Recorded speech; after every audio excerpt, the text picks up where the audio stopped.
Oh, wow, Karen, it is so amazing to see you. It's so lovely to see your face, Jeff, your smiling face. It's almost like Saturday morning breakfast at San Diego. Oh, I miss those. I miss those. Would you believe I just did a class with Michael Dooley the other night? I saw that actually. Yeah. I think, oh, Yeah, no. I saw something else. He did a judges event with yeah. an Eisner judges event with Jim Thompson. We started, it was scheduled the same time as my, well, an hour into an hour before my regular class that I teach on ethics. But what I did was I was there for the first hour, and he wanted to talk about how many of the Eisner books have been targeted for censorship. How many Eisner books? How many National Book Award books? How many exactly. Books by Guggenheim Fellowship winners? How many books? I mean, it's really kind of staggering. There's the list, the 850 title list that they generated in Texas. And there's been a lot of discussion of that on library forums and on the library think tank Facebook page. And many librarians have pointed out that in their systems, a challenge is met with the challenger must provide proof that they have read the book, and they must list the passages by page number that they find objectionable. And apparently that stymies a lot of challenges, that like kills them in their infancy.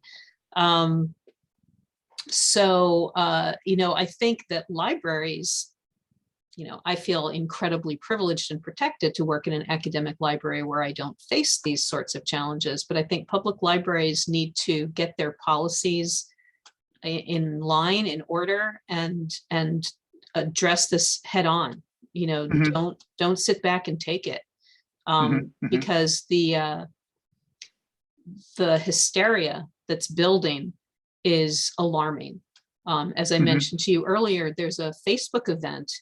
There's an event page on Facebook for a book burning in Fredericksburg, Virginia, in order to and it's not just a book burning, it's a book burning of library books.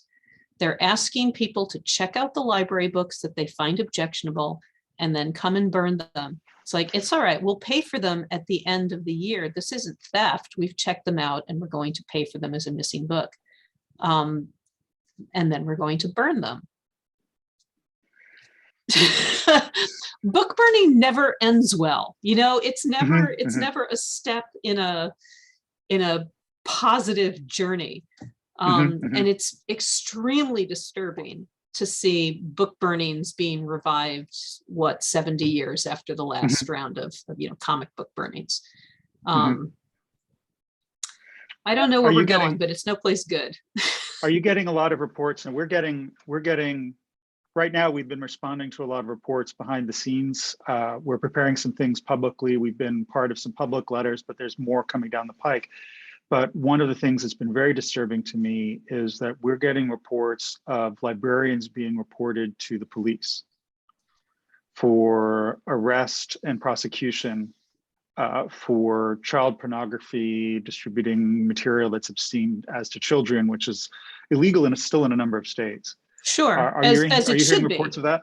I haven't, I confess. But that event page, the Fredericksburg, Virginia book burning page, lists like library directors, school board administrators as people to target, with theoretically just with letters. But we live in a world where it's unlikely that that's where it will end, with letters. I hadn't been thinking about this until the question that I'm about to ask, until you raised this issue. But I know that there have been people who've been arrested for their archival collections of material that is, shall we say, somewhat outre, or arrested or investigated. So like people who collect old, photographic pornography and that sort of thing. I know there've been celebrities like I think I don't want to get the names wrong, so it's but I know there've been several celebrities been investigated for that sort of thing, and we're hearing a lot of complaints about underground cartoonists who are now considered to have gone across. Would you have any concern for archival collections in that regard, that certain older material could be considered obscene by certain folks? Do you think that there could be a target on that? You know, the presence of harmful materials in our collections is something that's been on our minds here at Columbia. You know, we have collections that have racist imagery. We have collections that have misogynistic imagery. We have collections that have anti-Semitic imagery. We are an academic research institution, so you know, our assumption is that people are coming to consult these things for research that are going to put it into historical context. But we have begun drafting language to put on our finding aids, and especially to put on digital exhibitions that might have included these images in the past, taking down the images, replacing it with language saying, this image contained material that could be considered harmful. You can still see this if you come in person. We're not removing the materials from our collections because they are evidence of something that happened. You know, if you wipe out all the racism, if you wipe out all the misogyny, if you wipe out all the anti-Semitism, then you can't say that it used to be there. You know, this is evidence of something, and in an academic setting, we hope that it will be put into historical context, that it will be analyzed, that it will be discussed as it should be, and condemned as it should be. That's really interesting. I'm a lawyer, and we have our own sort of standards for legal citation and that sort of thing. And one of the things that just came out this past week, or very recently, I've just read about it this week, was that we have a blue book for legal citations, and it's now required for legal citation that if a party to a lawsuit or a conviction, whatever, was a slave, that needs to be noted in the citation. Are there standards that are there standards for librarians in terms of saying this sort of material needs to be labeled in this particular way? Is this something that you're doing cutting edge with your work, or is it? I don't think that we're cutting edge about it. I think that Columbia is part of a larger movement towards recognizing problematic pasts. You know, Columbia has had like a 2-year program at looking at the history of slavery and Columbia's history. You know, a lot of the founding fathers were Columbia attendees or graduates. John Jay, you know, Alexander Hamilton. They may or may not have been involved in stuff that seemed appropriate to its time, but is now horrifying. Right. It's our job to recognize this stuff, to contextualize this stuff, but not to hide it, not to sweep it under the rug. You know, there's a great piece on Turner Classic Movies, a little like filler that they have about African Americans and blackface in the history of film, and right, and it's a beautiful little video. And at one point, they talk about showing Gone with the Wind. You know, it right from the get-go, from the opening text crawl, it's clear that this movie is looking at the antebellum South, slavery, the South of slavery, as a romantic, beautiful bygone era that's now gone with the wind. But if you stop showing Gone with the Wind, then in addition to suppressing that very unpleasant stuff, you're also suppressing Hattie McDaniel's Oscar-winning performance, the first African-American actor to win an Academy Award. So you're suppressing that history as well. It's complicated. Things are intertwined in extremely complex ways. And the way is not clear to disentangle those things and, you know, suppress the bad stuff and put forward the good stuff. There's no easy way. I think there's a lot of discussions in online forums and in kind of consortial forums. I know that we're talking to others in the Ivies. I know that we're looking at the current library literature to see how people are dealing with this. I think it's becoming increasingly widespread. We are definitely not on the cutting edge of this. I'd love to say that we were, but we're not. But this is an issue that is increasingly important because collections, especially collections as old as ours, Columbia was founded in 1754. Wow. Collections as old as ours are filled with things that are horrifying and that reflect a horrifying history of the institution. Right. So it's our job to address that. It's an incredibly important thing that you're doing, because I know that, and it must be incredibly difficult. If you have, another thing that intrigues me about your work is that it is a repository for comics creators who want their work to live in the future. And they are concerned. I mean, part of it is they don't want their work to be lost. They might be concerned about how they're seen in the future. How do you interact with creators who want, so you have stuff going back to the hundreds of years, I don't know, maybe even thousands of years. I'm sure you have an amazing we have a collection cuneiform tablet that has Pythagorean triples 1,000 years before Pythagoras. Incredible. Oh, now I want to see that so badly now. This is the problem, by the way, in reading your Facebook feed, is every day I want to quit what I'm doing and go to the library and see another thing that you've posted. They're creators. There are books that you found that are, people, whether it's a scrapbook that somebody's done with their own annotations, which is to me, that scrapbook's amazing. Yeah. I want to see this. I want to read this. It's so incredible. Like, reminds me of Howard Finster or something like that in book form. Totally. But Henry Darger. It's amazing work.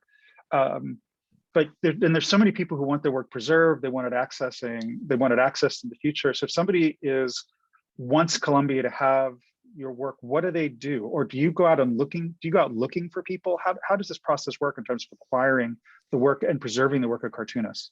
I definitely go out looking, and I also have people coming to me. When that connection has been made, whether, whoever initiates it, it's my job to go out and look at the material, get a sense of the three big factors: the scope, what's in the collection, the size, how many linear feet it's going to take up in our shelves, and the condition. Does it have mold? Does it have silverfish eggs? Does it have, things that are going to be problematic to introduce into our holdings?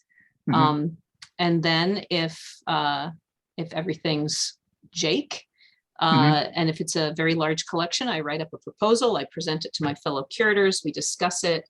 I work with our head of archives processing and our head of conservation to make sure that we know how to house, for that scrapbook, which is a 1.5 feet high and 36 pounds, that is going to require a special box that is big enough for it, and that it also will support it from below so that we don't lift up the box and the scrapbook falls out the bottom. And I had to raise money to make that possible, because it's not in our standard budget. But once all systems are go, then we send guidelines on how to pack. We ask for a box list, and we arrange for the material to come here. If there's a good box list, then we put that into kind of the archives management software that we use. And it allows us, if somebody contacts us and says, I want to see such and such, we can say, well, it's in this box. So for example, our head of archives processing and I spent a couple of days last week reboxing Charlie Kochman's editorial archive. He sent it in these massive transfile boxes. He was moving offices. He had like 10 minutes to get this done. So he threw it into these massive transfile boxes, which we discourage. And there was no inventory. So I worked with our head of archives processing. We reboxed it into banker boxes. We kept a running inventory as we went along. So now if somebody says, I want to see all the materials relevant to the Jules Pfeiffer book, because I understand that there's annotations that Jules himself made on the proofs, we can say, well, those are in boxes, 3, 7, 22, and we can pull those boxes. Eventually, this will all be sent to a processing archivist who will organize it more intelligently and create a finding aid that people can consult and then choose boxes that they want to see after they've created an online research account, and then come here and we pull the boxes and they can go through. So it's our job essentially to organize, preserve, and make accessible these materials. That's our mission for the purposes of research, teaching, and learning. So now making accessible, the definition of accessibility has changed so many times in recent years. And do you make things available to people sort of over the web? Do they have to go to New York? Do you have a contract with people so that the rights are allocated in terms of what can be done with the work? So generally the creator retains the rights. We are not trying to be in the copyright permissions business. We give them the form that they can use to contact the copyright holder if they're going to use it for reprint. Before the pandemic, you pretty much had to come here. Once we reopened, which was in September 2020, we reopened only for Columbia affiliates. Nobody outside Columbia was allowed in. In fact, we only allowed people from outside Columbia in at the beginning of this month. That's how recent that is. So we started doing video consultations. First, we changed our policy on scanning. We would scan up to 250 pages for free for a researcher. And then we would do video consultations. So somebody says, I need to see all the correspondence of, these 4 cartoonists in the kitchen sink press correspondence archive. And so we had a setup with a laptop and an iPad suspended horizontally on a frame. And and we would zoom in from both of the devices, and I would talk to the person on the laptop, and then they could see I would put a document underneath the iPad and they could take a screenshot, or they could say, yes, I'd like a scan of that. And then we would follow up. And I spent 9 hours with one person, 6 hours with another person, over a series of days, just trying to make sure that they had, because we had people who had book contracts, that were due during the pandemic that, had just been knocked into a cocked hat, and they'd been extended, but they hadn't been extended far enough for them to be able to wait until we were going to be open for non-Columbia people, because we didn't know. Until about a month before that happened, when that was going to be. And I think that is something that we're going to retain. I actually really enjoyed doing the video consultations. It was great both to connect with the researcher and see what they're looking at, and also to familiarize myself more with my own collections. I don't necessarily go through every box when they arrive, although that's changing. But it was great. I discovered all sorts of cool things, including, this is my favorite thing that I found. This is a Pop Rocks. Oh, you're kidding. A packet of Pop Rocks from 1970 something. Oh, wow. It is solid. It is fused into one solid mass. And it was in a letter that Sherry Flanagan sent to Dennis Kitchen. Oh, amazing. Cherry Pop Rocks. I believe there was a significance to that. If I can say that in this session about challenges. We don't censor. So that was removed because it's not good to have foodstuffs, even in packages, sealed packages in the collection. So I scanned it and I made a note I printed out the scan. I made a note. This was removed on whatever day because of this reason. And it's just been sitting on my desk because I can't bear to throw it out. It's history. It is an amazing history. Pop rocks, come on. Yeah, pop rocks. I mean, that's great. I grew up with pop rocks. Yep. I grew up in fear of them because of all the rumors about Jerry Mathers, you know. Oh, right. Yeah. Don't drink them with soda. Yeah, exactly. They knock you out. But you mentioned there was something that came to mind when you were talking about people reading them and how personal this is. You mentioned, Dennis, a letter to Dennis Kitchen, and this is a very personal thing.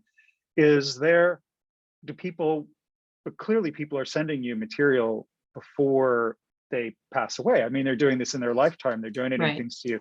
Is it possible to put on some kind of restriction to keep certain things from being in the public, or how does that work?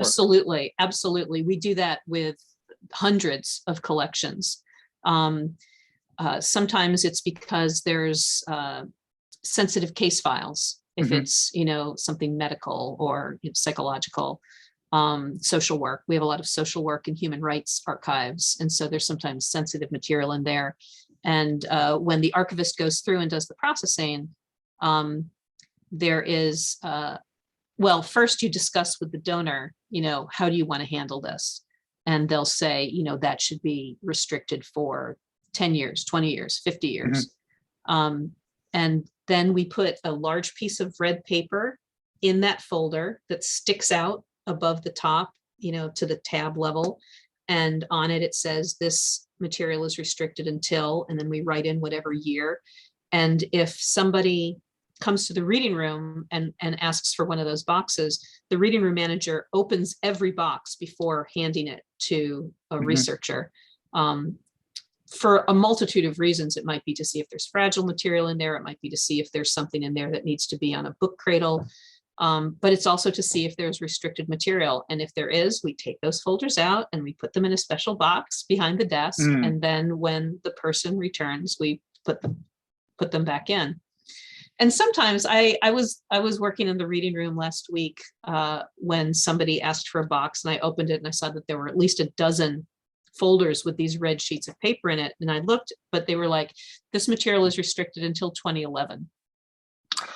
Okay, so we're good now. Yeah. So I, took those out and handed the box to the person with a clear conscience, because it's not like we're going through every single box over and over to see, when these things expire. This is part of the responsibility of the reading room manager.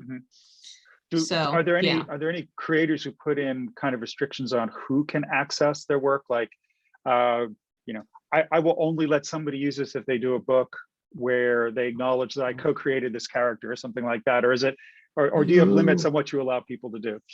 No, that would be limits on.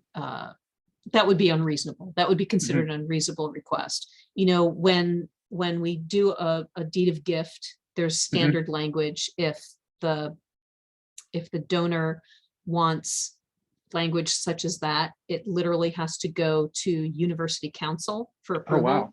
And there's no way university council would approve that. You can only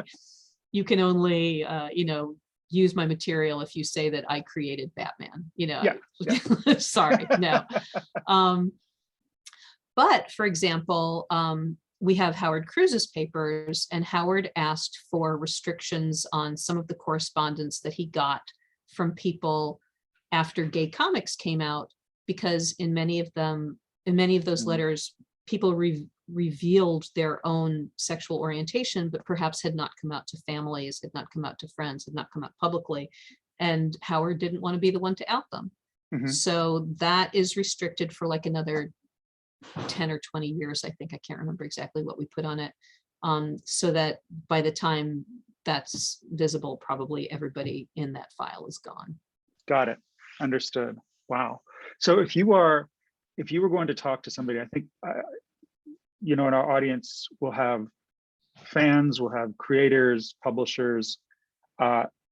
If you were going to give somebody advice on how to protect what they want, I mean, can fans give you their collections? Can yeah, they can. I mean, it depends on what it is. We have, for example, two very large and several much smaller collections of fanzines. Bill Shelley bequeathed his fanzine collection to us along with all of his research materials, and John Fantuccio, but John Fantuccio's widow donated his fanzine collection to us. That was of interest because I'm fascinated with the history of fandom. And I think there hasn't been much research on it. There hasn't been much scholarship on it. Bill Shelley has written most of what there is to be written about fandom himself, right? So that's of interest. If you've got an amazing original art collection and would like to donate it and get a big honkin' tax deduction, then yes, please feel free. But if you have your personal comic book collection of the comics that you loved in the 1990s and now you don't have room for it and you want to know if I want it, no, I don't. I don't, A, because we're not collecting for the most part single issue comics, and B, because that's not, let's say, the most historically relevant time period for, not relevant, but the most historically interesting time period for comics, and 3, because most of that stuff's available in reprint. But it says collectible right on the foil cover. It does, doesn't it? Yeah, not so much. And I've learned some things the hard way. I was doing an exhibition in 2014 about the comics collection in Columbia, and I wanted to include, I'm going to get the issue number wrong. I think it's Daredevil 164, maybe, where Elektra is introduced, and she's a student at Columbia. And Frank Miller has 2 panels, one that has our administration building in it, and one that has this fabulous statue of a river god in it that we have on one of our lawns. So I wanted to indicate these representations of Columbia in popular culture and in comics. So I went on eBay searching for that issue number, and I did not know at the time, and I'm admitting this, in a public forum to my shame, I didn't know what CGC was. So I bought a CGC copy, and it arrived in this frickin' plastic coffin. And I'm like, how do I get it out? I thought it was, like a jewel case, like this is just how they ship it. Like, how the hell do I get it out of this thing? And that's when I learned about collectors and grading and, investment. And I thought, well, this is of no use to me. So I cracked it open and got my comic book out of there and used it in my exhibition to my delight. But I'm not sure. I'm not sure I remember what prompted that story. What did prompt that story? You asked a question that prompted that story, and now I can't remember what it was. It was a great story though, so it was probably better than any question that I was going to ask or follow up on. I want to sort of go out a little bit and just a bit more personal. What drew you to this? Was this something that libraries were always doing? Are there a lot of libraries that are interested in this material now? Like when I was years ago, when I was a graduate student and people were donating comics to a library, it was almost seen as like a novelty. It was kind of and I loved comic books, and people would come, oh, did you hear they got these books? And it was seen as sort of funny, haha. And now, what's the attitude in the academic library world to the comics? So the first part of your question was how was I drawn to it, and the second part is, how's everybody else dealing with it? I started out not thinking that I would even have the ability to create archival collections. I just wanted to be able to have a graphic novel collection in our circulating stacks. And I proposed that in 2005, and I was approved. And it was a side hustle for me. I was the librarian for ancient and medieval history because medieval history is my scholarly background. And it grew.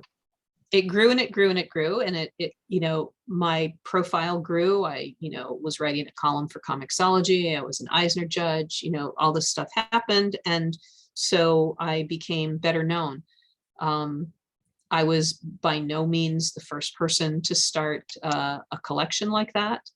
Our collection is by no means as large as many others. You know, the real kind of godfather of comics in academia is Randall Scott, who is in special collections at Michigan State, who started his collection, which was which had the goal of having one of everything in print. He started that collection in 1970.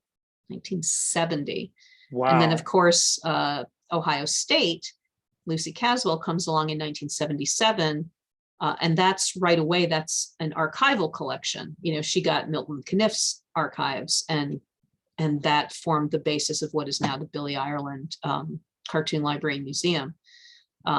Virginia Commonwealth has a huge collection, both, you know, mass market and archival. University of Wyoming's American Heritage Center is collecting comics editors. That's where Stan Lee and Mort Weisinger's papers are, for example. Library of Congress, I mean, not academia, but a research collection. You know, they've got possibly the largest comic book collection in the country, and an extraordinary comic art collection. So Columbia is very late to this game. But I'm aggressive. and I've been trying to make up for lost time. So I think, you know, we're now recognized as something respectable. But just to go back to what I said, to where I started as a circulating collection of graphic novels. My profile raised.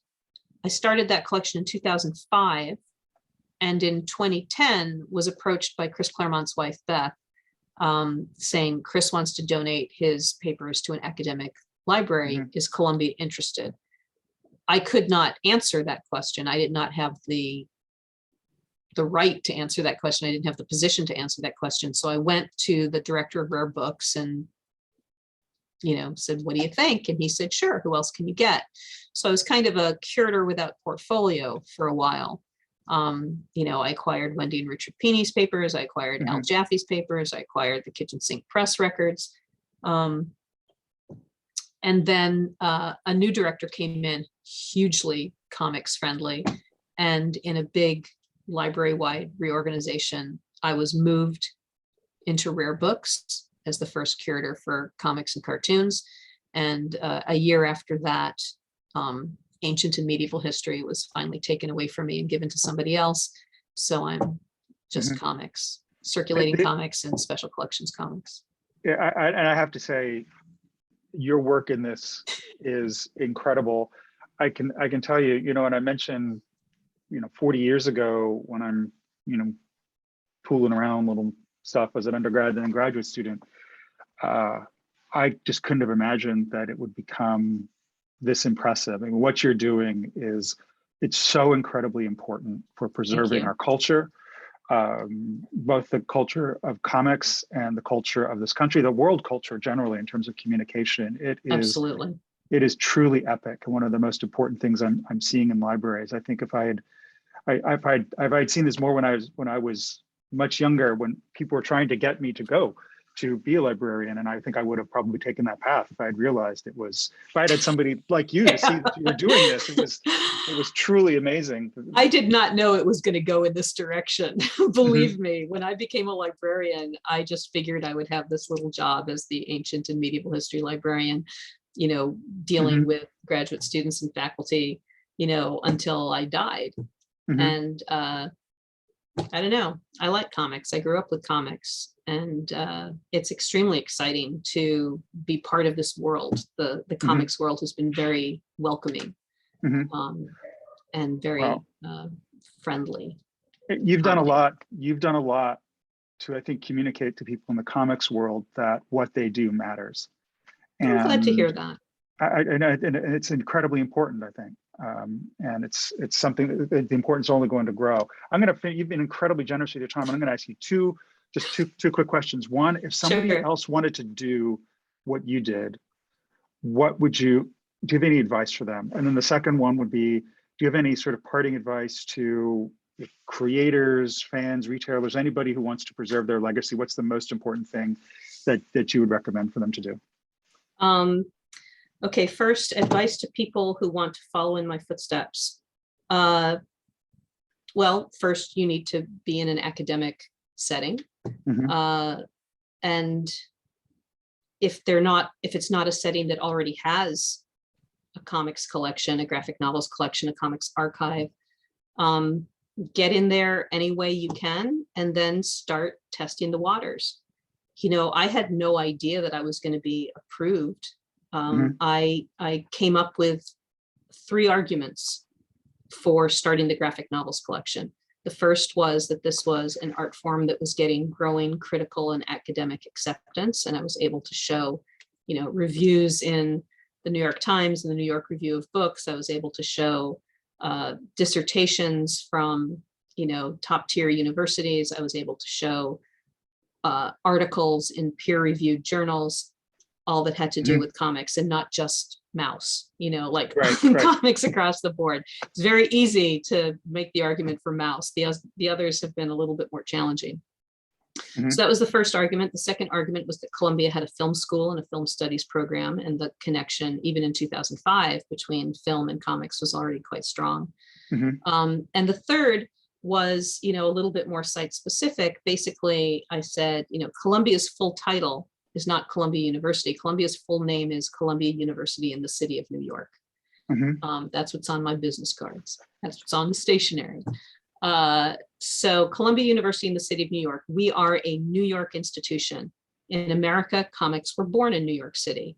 Comics for decades were a New York institution. And it seemed to me, since no one in New York was creating a systematic collection of this art form, that who better than the university in the city of New York. So, you know, you need to think through, how are you going to pitch it? The most important thing is to figure out not just what you want, but how what you want is good for your institution. You know, I was able to go out and find faculty support. They wrote letters. You know, I've long wanted to teach a course on blank, but I couldn't because we don't have such and such. Librarianship is a wonderfully plastic profession. You can come in as one thing and form yourself into something else. My model was actually a colleague of mine who had been hired as the assistant undergraduate librarian, but had a huge interest in film and basically built a massive film collection and is now the librarian for film and media studies. And she has, you know, liaison to the film school and the film studies program. That, you know, I'm like, yeah, I can do what she did. So, you know, if you're doing the job you were hired for well, and you've earned the respect of your colleagues, then if you suggest that you'd like to do something a little different or add something onto your plate, it's very likely that they'll say yes.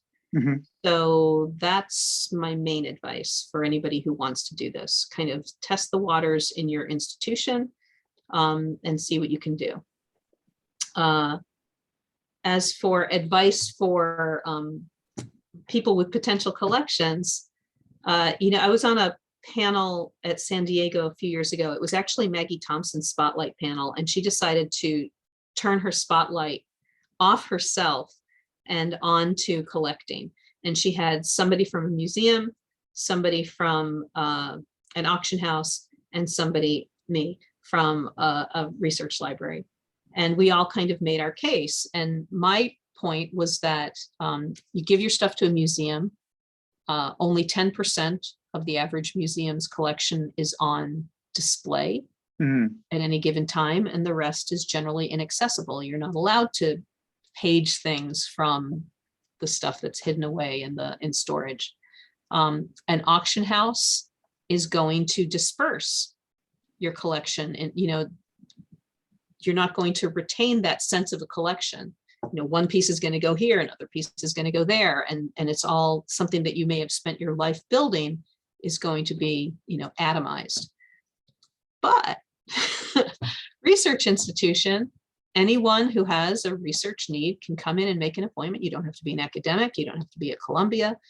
You come in and you can create a research account and you can page anything in our collections.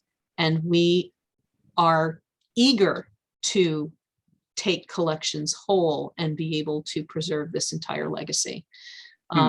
Unfortunately, thanks to Richard Nixon, if you are the creator of the work in that collection, you do not get to take a tax deduction on anything more than the materials used in creating it. So basically, in Nixon's America, your art is worth nothing more than the paper it was created on, which is such a horrifying thing that should have been changed a long time ago. But if you're a collector, it's not your creation. You can get an appraisal, or you can look things up on auction sites, gallery sites, and you can create a substantiated price, substantiated value, and submit that to the IRS and get a big honking tax deduction. And that's a wonderful thing. That is a wonderful thing. Yes. Yes. We have some remarkable stuff from Jerry Robinson's estate that has been given to us by his son Jens and his wife Janice. Just stunning things. We didn't get Jerry's entire collection. That would be crazy. But we've gotten things like a notebook page from when he was at Columbia, on which he doodled the heads of Dick Grayson and Bruce Wayne, because he'd already started drawing. And most recently, we got these two huge pieces of illustration board on which Bob Kane had asked Jerry essentially to audition to be the main artist for Batman, and he asked him to imitate several well-known newspaper cartoonists. So he drew, Maggie and Jiggs, and he drew Nancy and Sluggo, and he drew Barney Google and Snuffy Smith, and he drew, Flash Gordon. He drew all these people. He even imitated their signatures. And in the corner, he drew Batman. And this was his audition in 1939 to be the main artist. Well, we have that now. I mean, that's priceless. It's freaking priceless. So we have scripts that Jerry used to work from for his art, one of them written by Bill Finger. And the year that we got that was actually some of the first stuff that we got from Jens, with these six Batman scripts from Jerry's collection. And Jens basically said, and I don't think I'm giving anything away here, we sold some stuff this year on auction, and so we're doing this donation because it offsets the profit that we made. So donating, if you don't want to keep your entire collection intact, sell off some pieces, donate some pieces, so that you don't get the big capital gains bite. There's lots of ways to make everybody happy. and that's important. I mean, it's a question everybody has, and there's people want to preserve the history, and people also want to be able to use that aspect of it is important. It's motivated a lot of things being preserved that might not otherwise have been kept. And so absolutely can't be under. Karen, thank you so much for this. This was Jeff, invaluable. you're so You've gone from preserving history to preserving tax deductions, which is fantastic. And as a former tax lawyer, that means a lot. So thanks so much. It's one thing that's become apparent in talking to you is that so much of what you do when people think about libraries, they think about preserving the past and keeping the past alive. But comics has a strong sense of its history. And I feel like what you're doing is not just preserving the past, but you're creating the future. People will be looking to your works to draw inspiration, to make new things, to be keeping comics alive for millennia to come. So thanks for doing that for us. Thanks for keeping the community Thank you. going. It's my pleasure. And thank you for asking me to chat. This has been lovely. Well, you have been amazing. So thank you so much.